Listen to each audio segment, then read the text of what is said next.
नमस्कार दोस्तों, मैं हूं आपकी दोस्त, आपकी गाइड और उत्तराखंड ओपन यूनिवर्सिटी के इस विशेष नीतिगत शो की होस्ट वेदांशी नागर। और आप ट्यून्ड हैं हम सबके अपने पसंदीदा कम्युनिटी रेडियो 91.2 मेगाहर्ट्ज पर। ज्ञान, विज्ञान और उत्तराखंड का अपना स्वर। राष्ट्रीय कौशल योग्यता ढांचा NSQF 2023 की इस विशेष अकादमिक श्रृंखला में हम लगातार उन दूरगामी नीतिगत और प्रशासनिक सुधारों का विश्लेषण कर रहे हैं जो हमारे राज्य के युवाओं के शैक्षिक और व्यावसायिक करियर को एक नई दिशा देने वाले हैं। आज के हमारे मुख्य विषय पर विस्तृत चर्चा प्रारंभ करने से पूर्व यह अत्यंत आवश्यक है कि हम अपने पिछले सत्रों में हो चुकी कड़ियों का एक बहुआयामी स्मरण या रिकैप कर लें, क्योंकि हमारी पिछली चर्चाओं में कई ऐसे क्रांतिकारी नीतिगत सुधार आ चुके हैं जो आपके करियर का वास्तविक आधार हैं। अपनी इस श्रृंखला के प्रारंभ में हमने केवल पाठ्यक्रमों की प्रामाणिकता जांचने वाले नेशनल क्वालिफिकेशन रजिस्टर पोर्टल को ही नहीं समझा था, बल्कि हमने इस नए ढांचे के सबसे बड़े वाहक यानी क्रेडिट ट्रांसफर सिस्टम और academic bank of credits ABC के पूरे गणित को विस्तार से जाना था। हमने चर्चा की थी कि कैसे अब आपकी पारंपरिक अकादमिक शिक्षा और आपके कौशल विकास के बीच की दीवारों को हमेशा के लिए ढा दिया गया है। अब आप जो भी हुनर सीखते हैं उसके घंटों का नोशनल आवर्स के रूप में मापा जाता है और वे सीधे क्रेडिट के रूप में आपके डिजिटल ABC ID में जमा हो जाते हैं। इसके साथ ही हमने मल्टीपल एंट्री और कम से कम समय में मल्टीपल एग्जिट की उस अद्भुत प्रशासनिक स्वतंत्रता पर भी बात की थी, जिसके तहत यदि कोई छात्र अपनी परिस्थितियों के कारण कॉलेज या डिप्लोमा बीच में छोड़ देता है तो उसकी पढ़ाई और मेहनत बेकार नहीं जाएगी। उसे अर्जित क्रेडिट के आधार पर सर्टिफिकेट या एडवांस डिप्लोमा देकर सम्मानजनक रूप से एग्जिट दिया जाएगा और भविष्य में वह वहीं से अपनी पढ़ाई दोबारा शुरू कर सकेगा। साथ ही हमने शेयरिंग ऑफ रिसोर्सेज यानी संसाधनों की साझेदारी के उस नियम को भी समझा था, जिसके तहत हमारे उत्तराखंड के सुदूर पर्वतीय क्षेत्रों के कॉलेज और स्थानीय उद्योग आपस में मिलकर अपनी हाईटेक कंप्यूटर लैब्स और आधुनिक मशीनों को एक दूसरे के छात्रों के साथ साझा कर रहे हैं। इन तमाम ऐतिहासिक सुधारों को समझने के बाद अब जो सबसे बड़ा और मुख्य तकनीकी प्रश्न हमारे सामने आता है वह ये है कि इस पूरे नए कौशल इकोसिस्टम को जमीन पर वास्तव में कैसे उतारा जाएगा। इसका रेगुलेटरी कंट्रोल किसके पास होगा, कौन सी संस्था इसका नियामक ढांचा तैयार करेगी और हमारे उत्तराखंड के शिक्षण संस्थानों को इसका अनुपालन कैसे करना होगा। इसी महत्वपूर्ण व्यवस्था को भारत सरकार ने अपने राजपत्र में इम्प्लीमेंटेशन ऑफ NSQF यानी राष्ट्रीय कौशल योग्यता ढांचा के कार्यान्वयन के अंतर्गत परिभाषित किया है।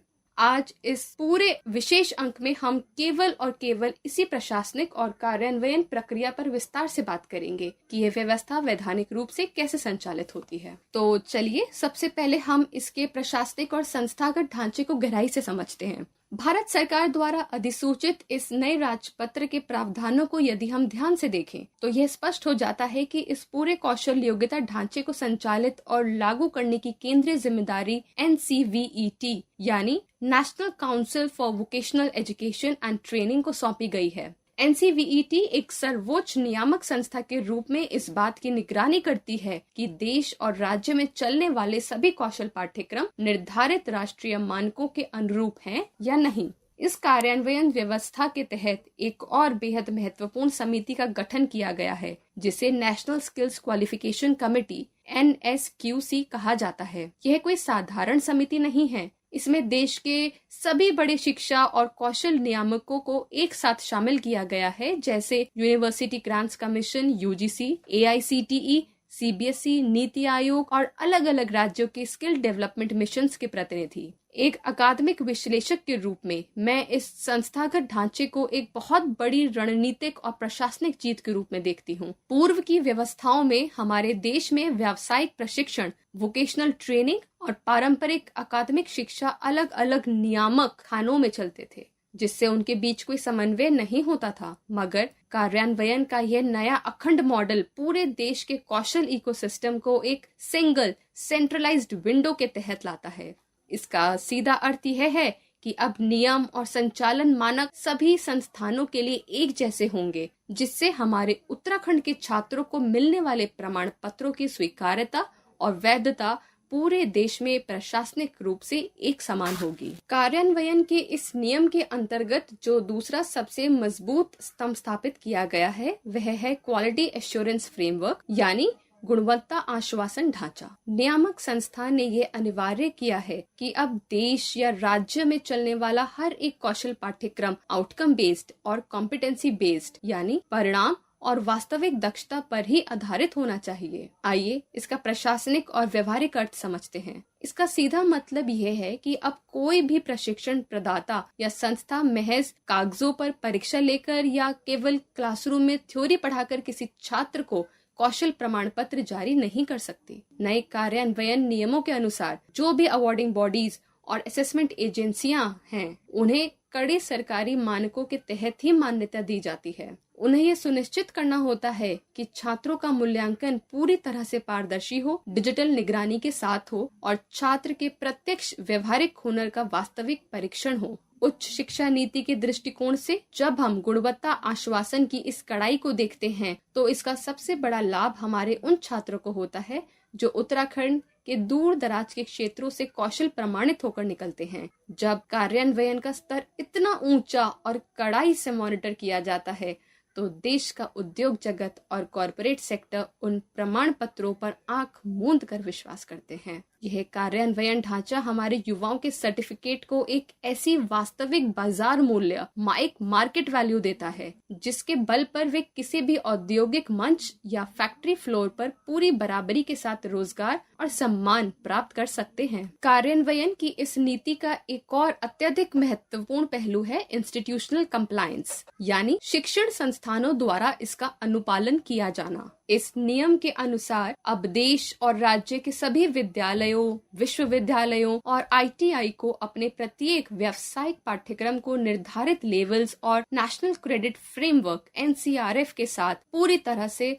अलाइन करना होगा। इसका सीधा सा गणित है कि यदि हमारा उत्तराखंड ओपन यूनिवर्सिटी या कोई भी अन्य कॉलेज कोई नया कौशल पाठ्यक्रम शुरू करना चाहता है तो उन्हें सबसे पहले उस कोर्स के सीखने के परिणामों को स्पष्ट रूप से परिभाषित करना होगा, उसे एक निर्धारित योग्यता स्तर पर फिट करना होगा और उसके कुल प्रशिक्षण घंटों को क्रेडिट पॉइंट्स में बदलना होगा। जब तक ये पूरी प्रक्रिया पूरी होकर राष्ट्रीय स्तर पर पंजीकृत नहीं होती तब तक वह पाठ्यक्रम मान्य नहीं माना जाएगा। इस संस्थागत अनुपालन के कारण अब पूरे कौशल इकोसिस्टम में एक रूपता आ गई है। अब चाहे आप कोई अल्पकालिक कोई शॉर्ट टर्म कोर्स करें या दीर्घकालिक कोई लॉन्ग टर्म डिग्री कोर्स करें, हर एक पाठ्यक्रम का क्रेडिट संचय मॉडल एक समान है जो अंततः छात्र की प्रगति को आसान बनाता है। यह अनुपालन ही हमारे पूरे एजुकेशन सिस्टम को आपस में जोड़कर सुगम बनाता है। प्रशासकीय और व्यवहारिक दृष्टिकोण से यदि आज की हमारी इस पूरी चर्चा का निष्कर्ष निकाला जाए तो क्रेडिट संचय की सुगमता, मल्टीपल एंट्री एग्जिट की आजादी, संसाधनों की साझा ताकत और अब राष्ट्रीय कौशल योग्यता ढांचे का ये मजबूत और कड़ा कार्यान्वयन मॉडल, ये संपूर्ण प्रशासनिक ढांचा हमारे उत्तराखंड के प्रतिभावान युवाओं के करियर को एक बेहद सुरक्षित और प्रामाणिक आधार प्रदान करता है। नियामक संस्थाओं का यह नियंत्रण ये सुनिश्चित करता है कि आपके द्वारा सीखे गए हुनर और आपकी मेहनत की गुणवत्ता से कहीं कोई समझौता ना हो। दोस्तों, कौशल योग्यता ढांचे के इन विभिन्न और महत्वपूर्ण प्रशासनिक सुधारों पर हमारी यह विशेष चर्चा लगातार जारी है। आज के अंक में हमने इसके धरातलीय कार्यान्वयन, नियामक ढांचे और संस्थागत अनुपालन के नियमों को विस्तार से समझा। राष्ट्रीय कौशल योग्यता ढांचे की इसी श्रृंखला के हमारे अगले आने वाले विशेष सत्र में हम एक बेहद रोमांचक और वैश्विक स्तर के विषय पर चर्चा करेंगे जो सीधे तौर पर इंटरनेशनल इक्विवेलेंस यानी अंतर्राष्ट्रीय समकक्षता पर आधारित होगा। हमारे उस अगले एपिसोड में हम विस्तार से जानेंगे कि उत्तराखंड के युवाओं का यह हुनर और उनके ये डिजिटल क्रेडिट्स विदेशों में कैसे पूरी तरह से मान्य होंगे और आपके हुनर को वैश्विक स्तर पर करियर बनाने का ग्लोबल पासपोर्ट कैसे प्राप्त होगा। आगामी सत्र का यह विषय अंतर्राष्ट्रीय स्तर पर करियर बनाने की इच्छा रखने वाले युवाओं के लिए अत्यधिक महत्वपूर्ण सिद्ध होने वाला है, इसलिए इस श्रृंखला से हमेशा जुड़े रहिए। अब आपसे यह कहना चाहूंगी कि प्रशासनिक सुधार और नीतियां चाहे कितनी ही जटिल क्यों न लगे, जब उनका कार्यान्वयन धरातल पर इतनी पारदर्शिता और मजबूती से होता है तो सफलता का मार्ग एकदम साफ हो जाता है। अपने सपनों पर अडिग विश्वास रखिए, निरंतर सीखते रहिए और सुनते रहिए हम सबका अपना पसंदीदा radio station Uttarakhand open university community radio 91.2 megahertz. नमस्कार।